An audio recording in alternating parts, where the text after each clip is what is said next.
Ladies and gentlemen, welcome to Hear the Monsters. As always, I'm Brad Bryant, here with Eric Van Hoos, John Bartley, and down the way there, Jacob Stratton. How you guys doing today? Pretty good. How about you? I can't complain. Can't complain. It's Friday, so Yeah. definitely much needed. But today we got a really good show lined out for everybody. Switching a little bit of things up and adding a few new segments here today. Opening up, we're going to do one we call PvP, Monster PvP, where out of a hat we draw two random video game characters, is it? Or just characters from nerd lore overall. Pretty much. Yeah. Comics, movies, superheroes, the like. Two characters you probably know.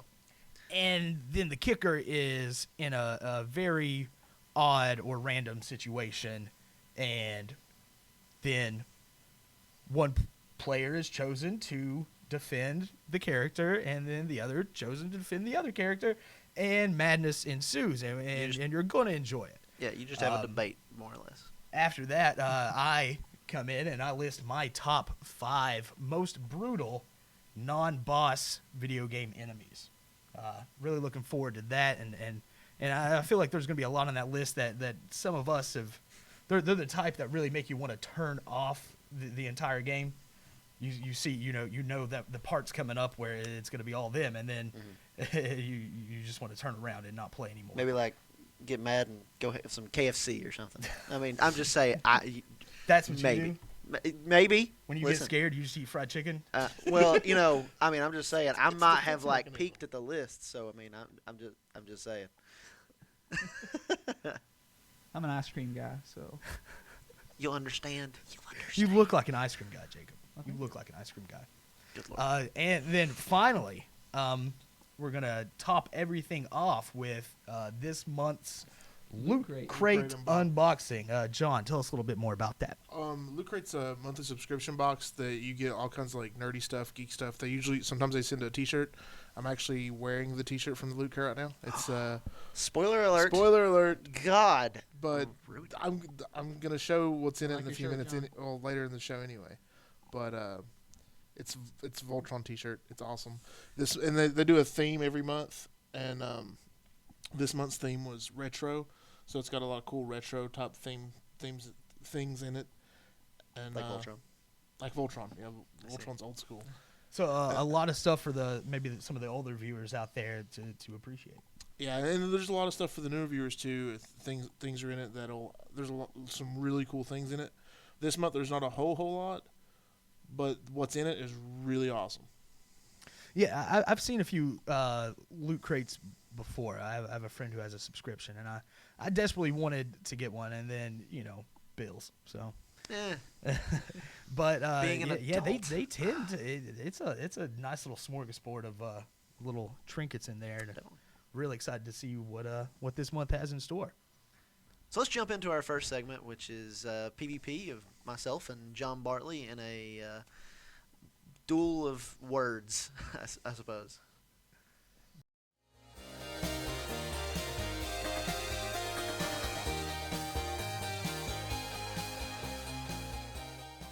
every episode I will pick 2 of the Here There Be Monsters crew and make them do a verbal battle, or a real battle, depending on how angry they are at each other by the end. Today, we have John and Eric. The challenge is, alright, so the scenario is, you're just walking around, and you find out that the Hulk is coming to kill you. You don't know why, he's just mad. It happens. You probably stepped on his foot like 3 weeks ago, and he remembers. So, you have 5 minutes to not die, or prepare yourself to not die. Eric, your champion, is Lara Croft, or Laura Croft, doesn't matter how you pronounce it. John, you have Sub-Zero from Mortal Kombat. Now, the question is, who would survive longer? Who is best prepared to protect you from a fight with the Hulk? You have 30 seconds for your opening statement. Okay. Honestly, this is a rather easy one. You, on one hand, have offensive abilities against someone who is an unstoppable force. You can't stop him, you can't slow him, you can't do anything. He's unstoppable. The only thing you can do is hide. Lara Croft is all about hiding. She is all about knowing caves, knowing the jungle, knowing the forest. She's a survivalist. I can get into the forest and hide. That's the only thing that you can do to stop the Hulk. There is no stopping the Hulk. There is only survival. John? Which I agree, there is no stopping Hulk. There's only survival. But with Sub-Zero, you're forgetting he's a ninja. He's an expert at hiding.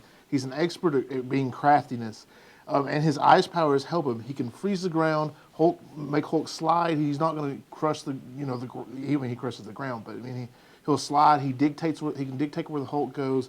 He can create ice clones. He can do all his ninja craftiness and hiding. He's an expert at both offensive and defensive and stealth. All right. Eric, minute and 30 seconds. How will you survive best? Immediately, especially considering we're in eastern Kentucky here, the first thing, you hit the forest and you just hide.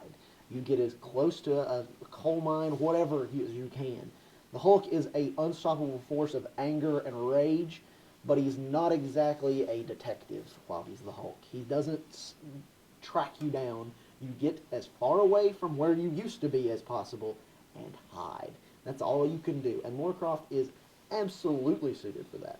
Lara Croft would have a bug out bag in 40 different locations wherever she would be. That's her style. It's like, I don't know, Batman. She's prepared. Preparedness is her thing. And so she's going to be ready to just get out of town. And so immediately you get out of town, you hide, you go to a cave, her strong suit, because last time I checked she usually goes into caves and tries to find stuff. So you get into a cave and just escape. That's the only thing that you can do against an unstoppable force like the Hulk. There is no fighting that. Not without, like, I don't know, Black Adam. The problem is there's not much hiding from the Hulk either. He can tear down buildings, he can tear down mountains, he tears down whatever he wants to. He's the Hulk. Who cares? But if you dictate where he goes, that gives me long enough to hide myself, and Sub-Zero can dictate where he goes. You lure him off, do his ninja craftiness, do his thing, freeze the ground, Hulk slides, make his ice clones, trick the Hulk. He can do all sorts of different things to lure him away from me so I get a chance to escape. While on the other hand, you're just running with Laura and hiding, and the Hulk will eventually find you because he smashes things. That's what he does. While Sub-Zero is luring him away, I'm hiding safe all the way over here in the corner, and they're all the way over here fighting. A rebuttal. So your plan is to send Sub-Zero at him and hope that he doesn't die in about 7 seconds. He's not going to die in 7 seconds. Spoiler alert, he would die in 7 seconds. He's not going to die in 7 Oh, seconds. he's going to die in 7 seconds. So anyway, after he dies in 7 seconds, the Hulk's just going to walk to you while you're going, oh, God, and running down the street. Meanwhile, I'm in a cave. He's not going to go looking in a coal mine. Are you kidding me? He's going to be looking in downtown. He's going to be looking at my house. My house might get destroyed. There wasn't any stopping that. But at least I'm alive. And this is about who can survive the longest. Okay? I'm going to be hiding. And while I'm hiding, he is not killing me. You're going to try to send somebody at him. That's gone. And then he's going to walk to you. Or rather, more than likely, he's going to jump and land on you. Okay. Closing statements. John? Okay, Sub-Zero would totally win. He's first of all, he's got Laura at least tied on the hiding and the stealthiness. He's a freaking ninja. He has the offensive powers of ice abilities. He can freeze the ground, slide. The Hulk can't get no traction, can't get the traction to jump. He's sliding all over the place.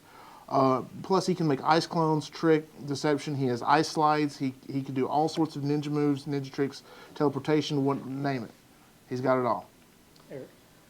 Again, this is not a fight of who's going to be able to beat the Hulk, who's going to be able to stop the Hulk, who's going to be able to slow down the Hulk. None of those are factors.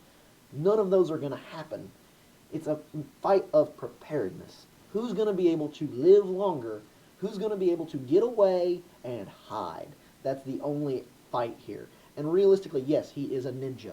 But he's an offensive, he's an assassin. He's meant to go kill things, not to survive out in the wild by himself. He's meant to go kill things, and he ain't killing the Hulk. That ain't going to happen. All right. Everybody, you've heard the arguments. You know both sides. Let us know in the comments who you think won. And on the next episode, we'll tell you what you all decided. Well, guys, that got a little heated. A little bit. Little bit. I mean, at least we had a clear winner You seem so sure. person. I Why? mean, was it really ever a question? I mean, I mean, you made good points, but John he did too. I mean, he had a magic ice throwing ninja. Okay, but I'm just saying the challenge was not who gets to live, because if the Hulk's after you, it's over. The challenge was who can survive longer. And realistically, if you go at the Hulk in any fashion, if you throw ice clones, whatever, he's going to rip through them, and since he knows where you're at, crush you. Makes sense. Whoa. Just Hold saying. on. He knows where Sub-Zero's at. He won't know where I'm at. Oh, so your idea is Sub-Zero's going to be like, I've got you, buddy. I'll help you. And you're going to go, yeah, Guys, go get him. I'm going to run. The debate's over. He's right, guys. The debate is over, and we're going to let the viewers decide who won. So everybody out there, down in the comments below, let us know who you think won our first ever PvP. Here is my Monster Top 5 list of the top 5 most brutal non-boss enemies in video game history, as chosen by me, of course. So let's go ahead and roll that.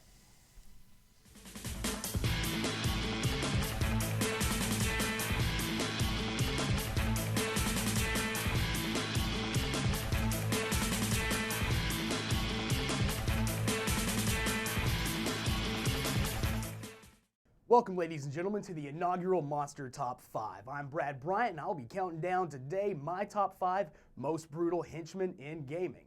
Now, I'm focusing more on the, non-boss enemies, the ones that are spread throughout the entire game, the ones that make you reconsider why you even picked up the controller in the first place.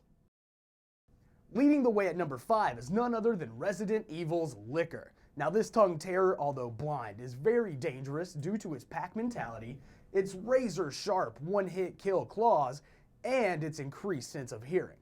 Where there's one of these bad boys, there's usually always more. And that's what earns the Licker the number 5 spot on my list. Number 4 on my list is a silent assassin, but only for a second. I'm talking about Minecraft's Creeper. And he made the list because once you realize they're there, it's already too late. All you get's that warning, and then it's a Michael Bay movie right in your face. No sound in gaming more revered than the Creeper hiss. Except maybe for number 3 on my list. No, that's not your mother watching a Nicholas Sparks movie. That's in fact the blood-curdling bewailement of Left 4 Dead's Witch. And just like when your mother is watching a Nicholas Sparks movie, when this lamented lass shows her face, you turn and you run. Although easy to avoid, there's always that one friend who accidentally heaves a Molotov cocktail in her general area, resulting in that all too familiar ear-splitting shriek. That means somebody's about to have a bad day. She's fast, she's relentless, and she's really tough to defeat, earning her the number 3 spot on my list. My number 2 most brutal enemy is known to make Wastelanders number 2 elsewhere.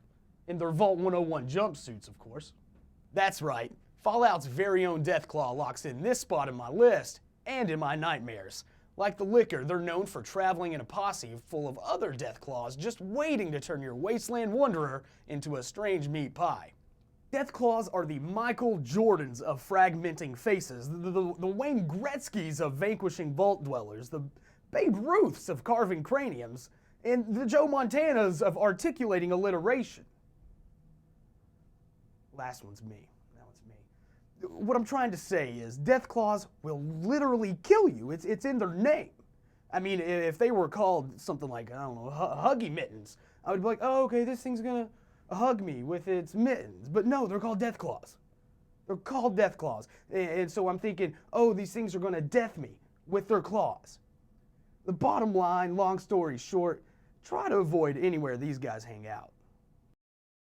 Now, the moment you've all been waiting for, my number 1 most brutal henchman is really quite foul. It's a chicken. A cuckoo, to be exact. And Biddy Brawl, from which the only escape is to run away like a chicken. Now, don't be fooled by the cuckoo's seemingly harmless appearance. Behind those cold, black eyes lies the mind of a vicious predator. So the next time you're considering practicing your swordsmanship on one of these not-so-docile ducks, cock-a-doodle-don't. Well, that's all the time we have for today. Feel free to comment below with some of your own brutal henchman stories. This has been the Monster Top 5. Oh, the creeper. Scooby-Doo? Really? Nobody? You still watch Scooby-Doo? It's Well, classic. I mean, Scooby Doo is pretty awesome, but I'm pretty sure that that's like The original Scooby-Doo, super not the early new- '90s Scooby Doo. So I think there's like been 12 versions of Scooby Doo since then. the good version. Whatever, man. But really, Well, Scooby-Doo references aside, I think you missed a few good ones, Brad. The clickers from The Last of Us, since, you know, they can pretty much eat your face off and kill you automatically if they catch you. Yeah. That makes them a pretty dangerous non-boss enemy. yeah, definitely. I mean, I don't know. I think he got some really good ones because God knows those Yeah. chickens. man. It's just whenever you see a death claw in Fallout, I mean, you know it's about to be a bad day. Yeah, you know, there's about to be some bad things happening. Especially when they travel in packs and you have 3 or 4 of them just coming at you, and you know you can't even stop one. Well, yeah, that's the thing is, like, you see one and then you know that that's not the only one. They always travel in packs. That's one of the most terrifying things about them. Yeah, I agree. So we've already seen a spoiler from the current loot crate, but Jacob hasn't opened his yet, and he's been gracious enough to open it on camera for us so we can all know what's in the current box and maybe think about getting our own subscriptions. Alright guys, let's take a look at January's Loot Crate. Now what Loot Crate is a subscription-based service. It costs a little over $13 a month, but each crate is supposed to have about a $40 value. There are some mega crates that could have up to $2,000 worth of merchandise, so fingers crossed for this one. Now, each month what they do is they have a different theme, and this month is retro. So let's go ahead and see what we have. John's already showed off this little number, so pretty stylish. I can see myself wearing this a little later. Alright. Ooh. Got us some pixel glasses, and they even have holler colors, so that's pretty nifty. Nice little Loot Crate logo there. So I can go ahead and start sporting these. Let's see what else we got. A Loot Crate pin, a button. Let's go ahead and throw this on too. A lot of little fashion items. What else we got here?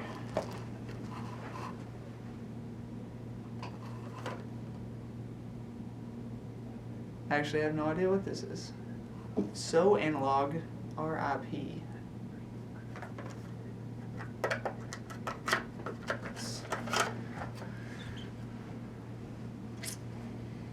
I have no idea what this is.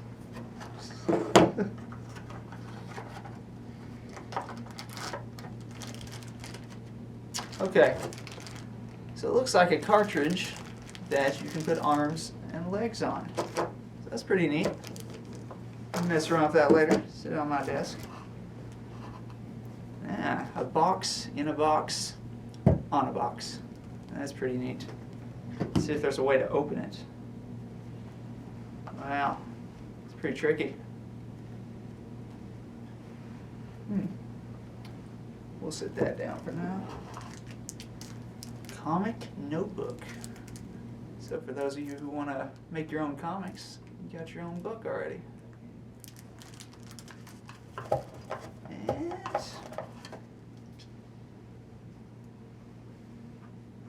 ooh, a little magazine. Talking about all kinds of little goodies, including our comic notebook that we've already talked about. Oh, she's even wearing our glasses. I think I'll do my hair like that sometime. Oh, and at the bottom of the crate, we have probably the most valuable item in here, a Star Wars comic book. Ah. All right, guys. So this was this month's Loot Crate. Give you a look at what they look on the inside. Pretty neat.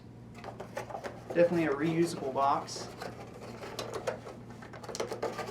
All right. Back to you guys in the studio. Jacob, I'm jealous. I really want that tie. I'm really wanting the comic. I mean, that comic is. I want to get started on that comic series now, and I mean that's an easy way to get into it. I like the whole crate. To be honest with you, it's a solid theme, retro theme, and I really enjoy the shirt. Voltron's awesome. Obviously, I'm wearing it right now. But We hadn't noticed. Yeah, but the tie is really cool. I know I'm gonna wear that and when I get the chance to and that sort of thing. And the comic's awesome. Everything in this crate's been phenomenal. And I've loved Loot Crate, and I know this is your first one, Jacob. So Yeah. what did you think about it? I'm not much of a comic book guy. I don't wear ties, but I guess the sunglasses will get some use. Well, I wear ties. I wear ties. I mean, I wear ties. I like comic books. I mean, I'm just saying. So if you're looking to get rid of that tie, Jacob, I'll take that tie and I'll wear it. I'll wear it to McDonald's. Like I'll wear it to anything. Well, That's true. Sure, he would. you can have it, man. He'll wear it on the show. Yeah, absolutely. You let me have that tie, Jacob. I'll wear it to the next show. Done. Okay. I'll wear mine too. You have a deal, sir. All right, guys, we are almost actually out of time for today. One thing before we go, though, I've been trying to keep this little hush hush, little secret. It's another new segment that we're going to be doing from here on out. A little bit different. It's going to be an ongoing process, and it's going to be a bit of a competition between all of us here. So Eric, John, Jacob, and myself, we will be battling it out each episode in challenges. So everyone out there, stay tuned because in between this episode and the next episode, the guys and I were going to be facing off in a head-to-head free-for-all challenge to see who gets to call out the next challenger, and you'll see how it works more next episode. Well, guys, that looks like it's all the time we've got for today. Well, but before we go, let's go ahead and give a thank you to ARI for providing the equipment and giving us everything that we need Absolutely. to do this, and UPike for providing a space for us to do all this stuff that we do and have fun. And HTBM exists because of them. And then so for John Bartley, Jacob Stratton. Eric Van Hoos. And Brad Bryan, we're here to be monsters.